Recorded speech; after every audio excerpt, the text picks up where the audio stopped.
pada saat beliau memimpin daerah ini, angka kemiskinan TTU itu 50-an%. Setelah 5 tahun program itu berjalan, itu bisa menekan angka kemiskinan itu menjadi 21.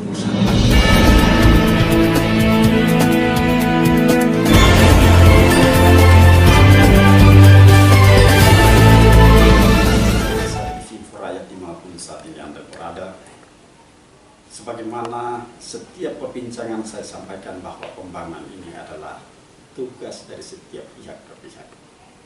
Setiap rakyat juga memiliki tugas tentang menjawab yang sama untuk membangun diri, membangun hidup, sehingga daerah ini kita bisa sama-sama bangkit menuju satu titik kesejahteraan. Hadir saat ini di samping kanan saya asisten 2 pemerintah Kabupaten Timur Tengah Utara yang membinangi khusus untuk ekonomi dan pembangunan akan memberikan penjelasan publik terkait dengan kondisi real pembangunan di Kabupaten TTU.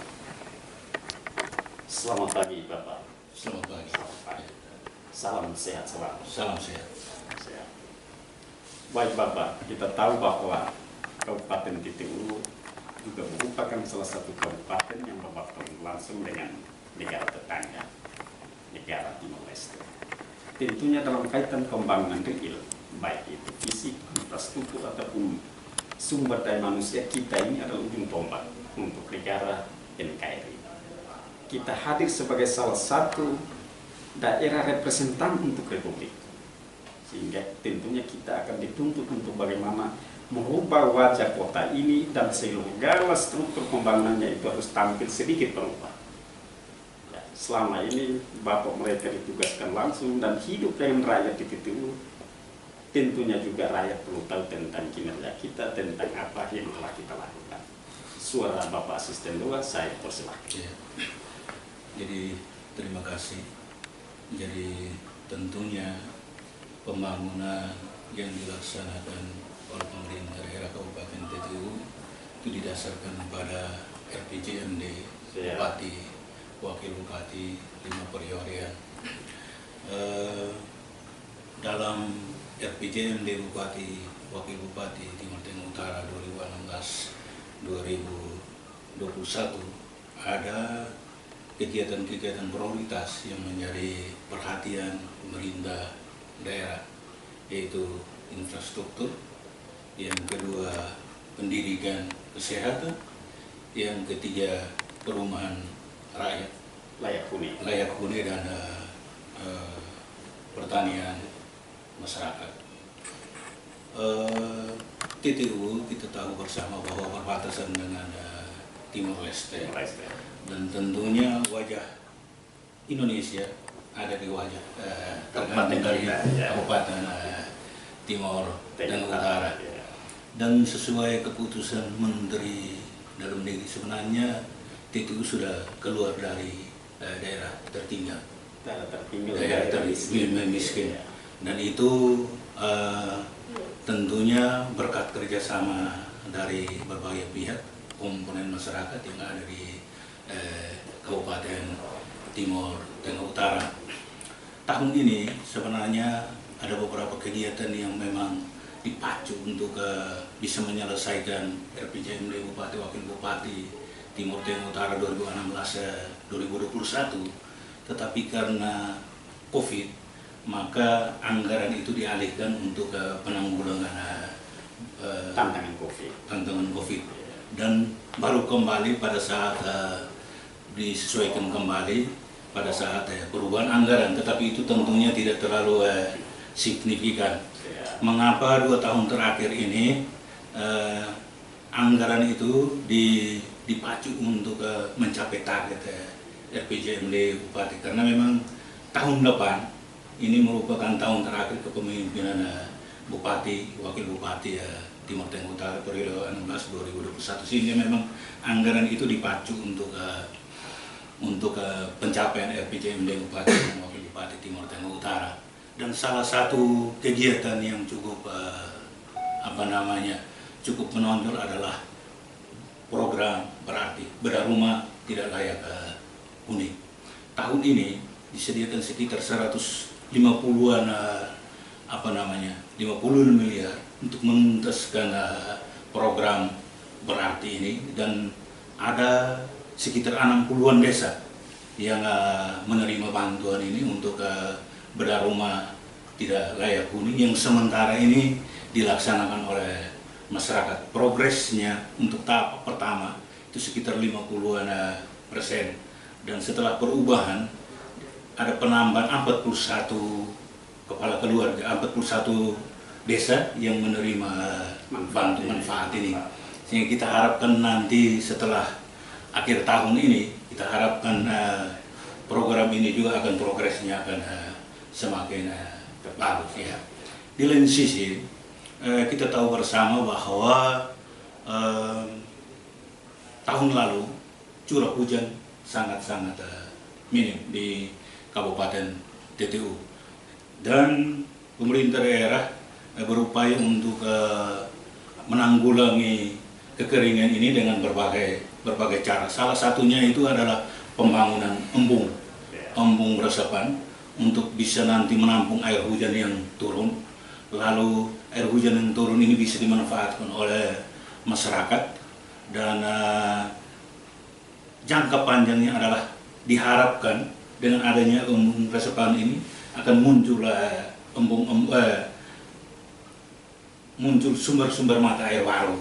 Dan untuk tahun ini ada sekitar 80 embung yang akan dibangun oleh pemerintah Kabupaten terutama diperuntukkan bagi desa-desa wilayah yang memang kekurangan air. Ya, ini untuk jangka pendek, jangka panjangnya. Sedangkan jangka pendeknya kita memberikan bantuan air kepada masyarakat melalui dinas sosial bencana alam untuk menanggulangi kekurangan air bersih yang ada pada masyarakat. Di lain sisi juga memang sementara dilakukan penjajakan, tapi itu sudah mendapat tanggapan positif untuk dari Balai Perumahan Wilayah Provinsi. Itu direncanakan itu tahun depan kita siapkan beberapa dokumen berkaitan dengan pembangunan jaringan air bersih dari Mutis ke PLBN Napan, dan itu akan sedikit melewati sekitar 20-an desa. Kita harapkan kalau itu bisa kita siapkan dokumennya secara baik, diharapkan itu oleh Kementerian PUPR Pusat itu akan membangunnya pada tahun 2022 nanti, sehingga diharapkan desa-desa sepanjang bagian utara yang disinggah itu akan bisa mendapat manfaat daripada pembangunan air bersih tersebut. Ya. Baik, lalu juga tadi ada banyak hal, kami beberapa hari keliling dan tahu bahwa daerah-daerah perbatasan itu cukup disentuh oleh pemerintah. Saya lihat ada juga masyarakat yang terima yang tadi intervensi langsung terkait dengan kebutuhan air yang bersih. Itu ada pemberian bantuan fiber. Itu yang dimaksudkan tadi ya, apakah bantuan dari sosial atau bantuan dari pihak mana? Iya. Itu selain dari bagian sosial juga bantuan dari pihak yang lain. Katakanlah misalnya anggota DPR MPR, anggota DPR provinsi dan kabupaten. Tetapi yang sekarang diarahkan oleh Bapak Bupati dalam kaitan dengan penyediaan air bersih di desa, kita sementara menyiapkan surat untuk menyurati para kepala desa melalui dana desa menyiapkan bak penampung. Ya, katakanlah setiap dusun harus ada satu bak penampung. Dengan demikian, tangki yang turun ke sana itu akan langsung mengisi bak penampung itu, bukan mengisinya pada fiber yang ada. Nanti masyarakat itu yang mengambilnya dari bak penampungnya. Lalu juga sangat menarik, ada satu program yang menjadi ciri khas untuk kepemimpinan Pak Rai selama 10 tahun, yaitu tentang sari tani. Yang sebutan lainnya itu adalah pensiun tani atau tani pensiun. pensiun tani. Pensiun tani. Ya. Ini program BRI ini yang sesungguhnya seperti apa? Iya, jadi program pensiun tani ini sebenarnya masuk dalam RPJMD Bupati Wakil Bupati 2015, 2011, 2016. Itu programnya adalah masyarakat diberikan bantuan berupa beras raskin dulu. Beras raskin itu dibeli oleh oleh pemerintah, lalu dibagikan kepada masyarakat secara gratis, tetapi dengan catatan masyarakat setiap tahun harus memperluas lahan pertanian dan berdasarkan penilaian dari pemerintah pusat, salah satu program bupati yang sukses Bupati itu adalah program Saritani. Sehingga memang 5-6 tahun yang lalu masyarakat TTU tidak terkena rawan pangan atau kekurangan pangan karena program itu.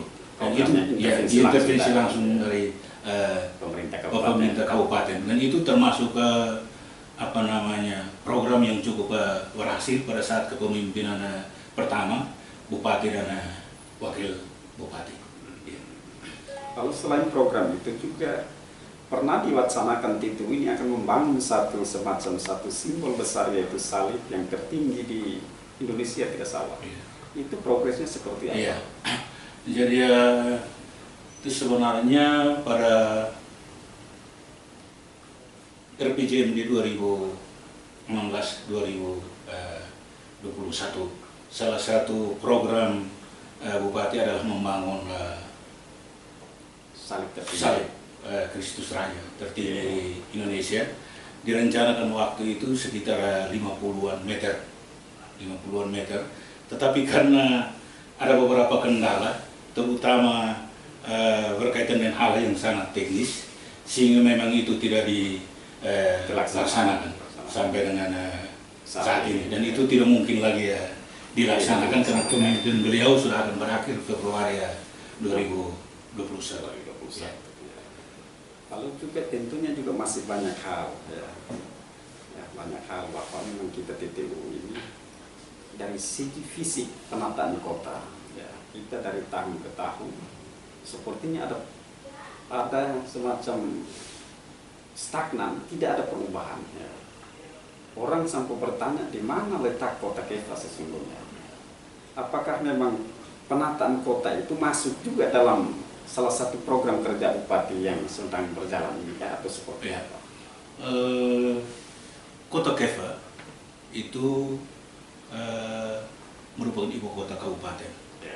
Dalam program Bupati Wakil Bupati 2016-2021 ada keinginan besar dari pemerintah daerah untuk membangun kota Kefah ini sebagai Umenai. Artinya kota Kefah harus menjadi tempat tinggal untuk semua masyarakat tanpa membedakan suku, agama, golongan dan lain sebagainya.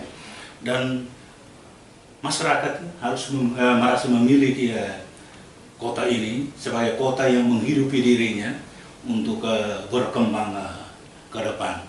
Memang kalau kita lihat dari beberapa aspek memang tidak kelihatan, tetapi dari pembangunan jalan, infrastruktur jalan di dalam kota ini hampir semua itu sudah terhotmix. Hanya mungkin ada beberapa yang harus ditambahkan lagi. Itu tentunya tergantung juga dari kemampuan keuangan daerah. Tapi pada prinsipnya bahwa Bupati Wakil Bupati punya keinginan besar untuk menata kota ini menjadi kota yang lebih baik, sehingga julukan kota Kefah sebagai Umenai itu bisa terwujud nanti. Pensiun tani. Pada saat beliau memimpin daerah ini, angka kemiskinan TTU itu 50%. Setelah 5 tahun program itu berjalan, itu bisa menekan angka kemiskinan itu menjadi 21%.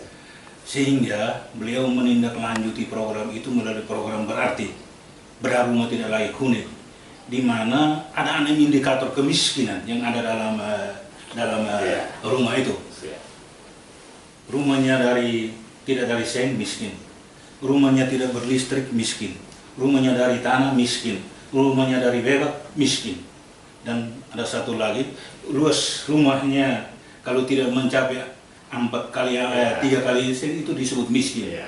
Untuk bisa keluar dari angka kemiskinan yang 21% itu, yang mana indikatornya ada 6 indikator itu berasal dari rumah, maka dilakukanlah program berarti ini. Sehingga diharapkan 2021 angka kemiskinan yang tadi ini 21% itu bisa turun lagi apabila program yang pada rumah ini bisa sukses dijalankan di tahun terakhir itu tahun 2021.